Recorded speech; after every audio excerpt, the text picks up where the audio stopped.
जय श्री राधे कृष्णा। हमारे YouTube channel में आप सभी का फिर से स्वागत है। दोस्तों, कल हमने आपको 37वें दिन की कथा का श्रवण कराया था। आज हम आपको हरिवंश पुराण के नवाह व्रती श्रोताओं के पालन करने योग्य नियम और उनके द्वारा त्याज्य वस्तुओं का उल्लेख कि उनको क्या क्या चीज त्यागनी चाहिए, और जो कथा श्रवण करने वाले हैं, जो अच्छी तरह से कथा श्रवण करने वाले हैं, उनकी क्या इच्छा होती है, क्या उनको फल प्राप्त होता है, और जो न्याय के विरुद्ध कथा सुनते हैं उनकी दुर्गति किस प्रकार होती है। कथा में यदि कोई विघ्न डालता है, उसका नारी को क्या नरक की यातना भोगनी पड़ती है, या राक्षस योनियों से किस प्रकार से प्राप्त होती है, और श्रोताओं के 14 भेद बताए गए हैं, वह किस प्रकार से हैं। यह संपूर्ण कहानी कथा आपको हम बताएंगे। कोई व्यक्ति कथा सुन रहा है तो उस कथा में विघ्न डालने का मतलब क्या है, उसमें हम विघ्न डालते हैं तो उसका परिणाम हमें किस प्रकार भुगतना पड़ता है, यह संपूर्ण कथा का श्रवण हम आज आपको कराएंगे। तो दोस्तों, यह 38वें दिन की कथा है जिसमें आप इस चीज को श्रवण करेंगे। इस कथा को हम आपको श्रवण कराएं उससे पहले जो भी नए सदस्य हमारे इस वीडियो को देख रहे हैं, जिन्होंने हमारे चैनल पर आप पहली बार आए हैं, वह चैनल को सब्सक्राइब करें, लाइक करें, शेयर करें और बगल में बेल आइकन बटन दबाना ना भूलें, जिससे हम जो भी वीडियो बनाएं उन सभी का नोटिफिकेशन आपके पास में पहुंचे और हमारी सभी वीडियो का आपको लाभ मिले। बोलो हरिवंश पुराण की जय, बोलो विष्णु भगवान की जय, बोलो व्यास जी महाराज की जय, बोलो गुरुदेव भगवान की जय। गुरुर्ब्रह्मा गुरुर्विष्णु गुरुर्देवो महेश्वर, गुरुर् साक्षात् परब्रह्म तस्मै श्री गुरवे नमः। अखंड मंडलाकारं व्याप्तं येन चराचरं तत्पदं दर्शितं येन तस्मै श्री गुरवे नमः। बोलो हरिवंश पुराण की जय। वैशंपायन जी कहते हैं कि हे साधु शिरोमणि, हे जन्मेजय, नवाह कथा श्रवण का व्रत लेने वाले पुरुषों के लिए जो आवश्यक नियम है, मैं तुम्हें उन्हें बताता हूँ कि किस प्रकार से उनको ये नियम बनाने चाहिए, उन्हें ये नियम रखने चाहिए। व्रती पुरुष जो व्रत रखता है वह एक समय भोजन करे और नीचे भूमि पर सोए जब तक इस कथा का संपूर्ण समाप्ति न हो जाए, यानी जितने दिन की कथा है उस कथा का पूरा श्रवण ना हो जाए, तब तक वह ब्रह्मचर्य का पालन करते हुए रहना चाहिए। हरिवंश की प्रत्येक पारणा में यथावत रूप से खीर अथवा चरुए के भोजन का विधान प्राप्त होता है। कथा के समय मलमूत्र के वेग को काबू में रखने के लिए हल्का भोजन करना सुखद होता है, क्योंकि यदि जब आप कथा सुन रहे हैं, कथा के बीच में यदि आपको मलमूत्र त्यागना पड़े, यानी बाथरूम यदि आपको लगता है, तो उसमें विघ्न बाधा पड़ती है, या आपको मल त्यागना पड़ता है तब आपको कथा में विघ्न बाधा पड़ती है, तो उसको काबू पाने के लिए थोड़ा हल्का भोजन करना चाहिए। कथा सुनने की इच्छा रखने वाले पुरुष को एक बार हविष्यान्न भोजन करना उचित है। भगवान को भोग लगा करके तब आपको भोजन करना चाहिए। यदि शक्ति हो तो 9 रात उपवास करके कथा सुने, अथवा केवल घी या दूध पीकर सुखपूर्वक कथा सुने। इससे काम न चले तो फलाहार अथवा एक समय भोजन करके कथा सुननी चाहिए। तात्पर्य यह है कि जिससे जो नियम सुगमता पूर्वक निभ सके वह उसी को कथा सुनने के लिए ग्रहण करे। जिस प्रकार से आप सुनना चाहते हैं उस प्रकार से आप सुन सकते हैं। इसमें कोई ज़्यादा जरूरी नहीं होता है कि आप व्रत करके ही आप कथा का श्रवण करें, या किसी को दान दक्षिणा दे करके आप कथा का श्रवण करें। हाँ, परंतु इतना जरूर है, यह हम आपको आगे की कथा में बताएंगे कि इस कथा के श्रवण करने के लिए आपको कितनी दक्षिणा देनी चाहिए जिनसे आप कथा श्रवण कर रहे हैं। उनके लिए क्या आपको भेंट करना चाहिए, क्योंकि जो आपको कथा श्रवण करा रहे हैं वह आपके गुरु हैं, वह आपको सन्मार्ग दिखा रहे हैं। तो इसलिए बिना गुरु दक्षिणा दिए हुए किसी फल की प्राप्ति नहीं होती है। तो इससे आपको गुरु दक्षिणा जो भी आपकी श्रद्धा करे वह आपको देनी चाहिए। वह हम आगे आपको बताएंगे किस प्रकार से देनी चाहिए, किस प्रकार से नहीं देनी चाहिए। जो इस कथा को सुने वह सदा पवित्र हो, एकाग्र चित्त से सुनने के लिए बैठे। श्रोता चाहे स्त्री हो या पुरुष हो, कोई भी हो, वह इसको प्रातः काल स्नान आदि करके पहले भगवान श्री कृष्ण की पूजा करें, उसके पश्चात इस पुराण को सुने। और यदि आप शाम के समय सुन रहे हैं तो हाथ पैर मुंह धोकर के भगवान की पूजा करके इस कथा को अवश्य सुने। जब भी आप इस कथा का श्रवण करें, सबसे पहले श्री कृष्ण भगवान का ध्यान, गुरु का ध्यान, हरिवंश पुराण का ध्यान और भगवान कृष्ण का ध्यान अवश्य करना चाहिए। अभीष्ट फल की इच्छा रखने वाला श्रोता श्रद्धा पूर्वक अर्पित किए हुए पुष्प, धूप, फल और उत्तम नैवेद्य के द्वारा गुरु की शुश्रूषा करे, यानी उनको श्रवण करें कि हमारी मनोकामना अवश्य पूर्ण हो। हम इसलिए इस कथा का श्रवण कर रहे हैं, यह हमारा संकल्प पूरा हो। यदि आपके पास में पुष्प नहीं है, धूप नहीं है, फल नहीं है या नैवेद्य नहीं है, तो आप कुछ नहीं, अपने मन से ही उन चीज़ों का ध्यान करके भगवान को मानसिक अर्पण कर सकते हैं। कथा सुनने के पश्चात अपनी इच्छा के अनुसार सायंकाल में पवित्र मार्ग में से शौच संबंधी कार्य संपन्न करें। फिर बंधु बांधवों सहित सेवा में उपस्थित हो गुरु श्रेष्ठ व्यास जी को संतुष्ट करके अपनी स्त्री के साथ घर पर जाकर के अलग आसन पर सुख पूर्वक सोए।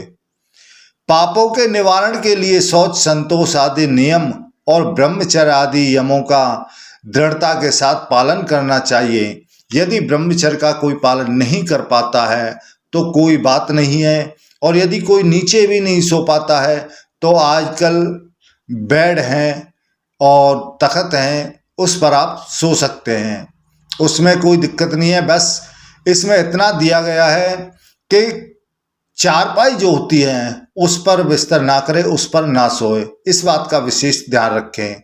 कथा का व्रत लेने वाला पुरुष या स्त्री पवित्र और शुद्ध चित्त रहकर यह कथा सुने। प्रतिदिन कथा समाप्त होने पर पत्तल में ही भोजन करें।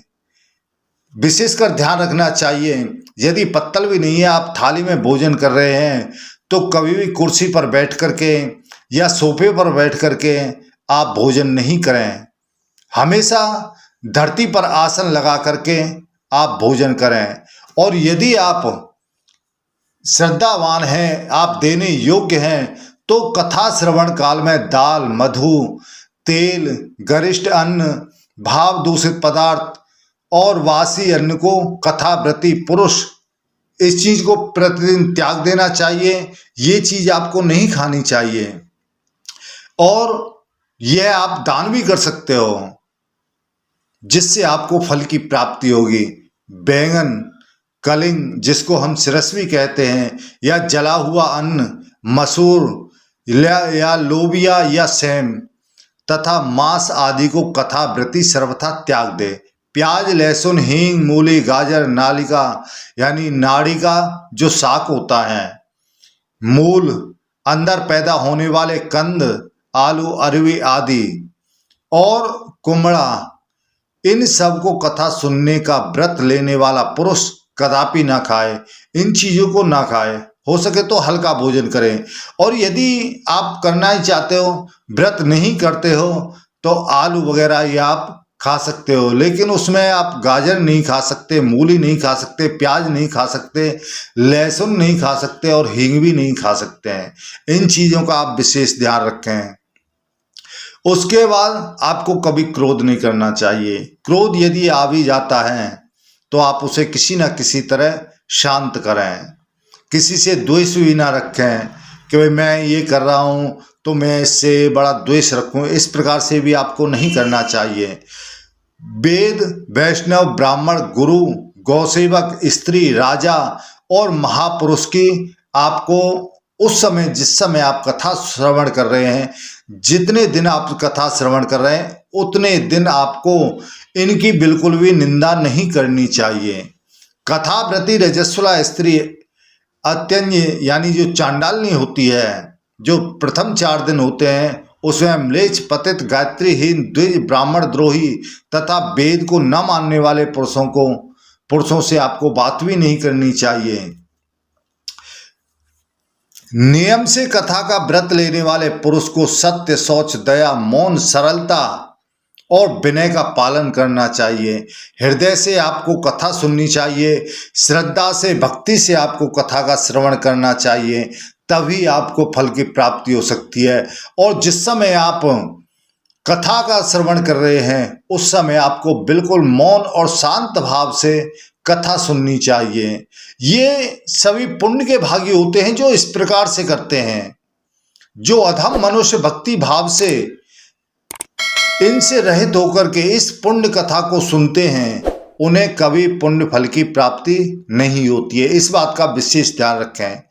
जो भक्ति भाव से इस कथा को नहीं सुनता है, या कोई अधम व्यक्ति होता है, अपने व्रत को तोड़ता है या किसी प्रकार से उसको उसमें विघ्न बाधा पहुंचाता है, तो उसको कभी भी इस फल की प्राप्ति नहीं होती है और उसको अगले जन्म में दुख भोगना पड़ता है।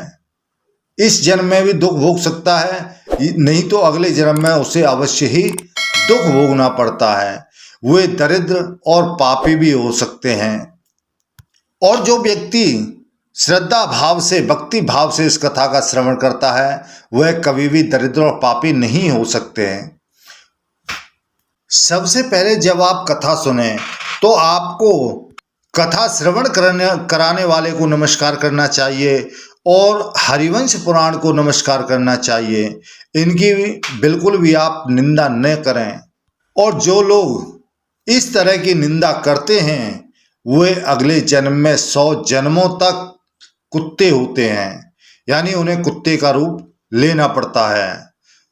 जो कथा होते समय दूषित उत्तर प्रत्युत्तर करते हैं, वे पहले से गधे होते हैं, उसके पश्चात गिरगिट की योनि में जन्म पाते हैं। क्योंकि कोई गधे जैसा व्यक्ति ही आपसे उत्तर प्रत्युत्तर कर सकता है जो करने योग्य ना हो, जो बातें करने योग्य ना हो। कथा के समय में यदि उनको कर रहा है तो वह इस प्रकार की योनि को पाता है और वह घोर नरकों का कष्ट भोग कर बनेले सुगर आखिर में जाकर के बनते हैं।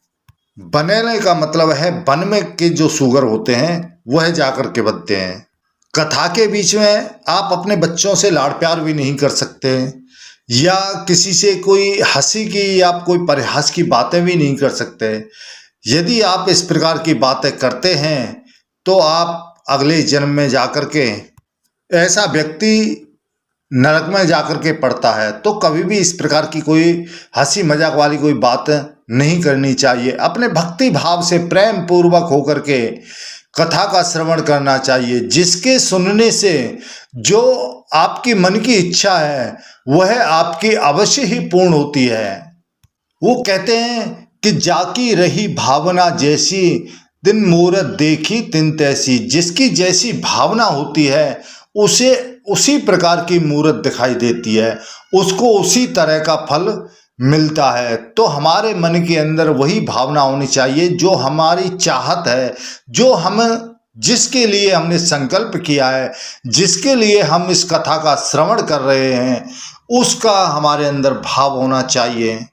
आपको हमने पहले दिन की कथा में भी बताया था कि स्त्री को किस प्रकार से हरिवंश की कथा के श्रवण करना चाहिए, किस प्रकार से नहीं करना चाहिए। जिसका गर्भ गिर जाता है उसे कितनी बार इस कथा को श्रवण करना चाहिए, और जो संतान, जिसकी एक संतान होकर के मर जाती है, चली जाती है, या उनको संतान नहीं होती है, उनको हरिवंश पुराण कितने दिन सुनना चाहिए, जिनको पुत्र प्राप्ति की चाहत है, पुत्र की चाहत है, उनके नहीं हो पा रही है, तो उसे कितनी बार हरिवंश पुराण की कथा का श्रवण करना चाहिए। यह कथा हमने आपको पहले दिन ही डाल दी थी। अब हम आपको आगे की कथा में आपको इस हरिवंश पुराण की महात्म सुनाएंगे और आपको दक्षिणा के बारे में बताएंगे, इसके पूजन के बारे में भी बताएंगे और इसके उद्यापन के बारे में भी बताएंगे कि किस प्रकार से हमें इसका उद्यापन करना चाहिए, जिससे हमारी सुनी हुई कथा, जो श्रवण हमने कथा की है, उसका फल हमें पूर्ण रूप से किस प्रकार से प्राप्त हो सकता है। तो दोस्तों, आज की कथा में बस इतना ही। बोलो हरिवंश पुराण की जय। तो दोस्तों, यह वीडियो आपको कैसा लगा? हमें उम्मीद है अच्छा लगा होगा। कृपया चैनल को सब्सक्राइब जरूर करें। जय श्री राधे कृष्ण।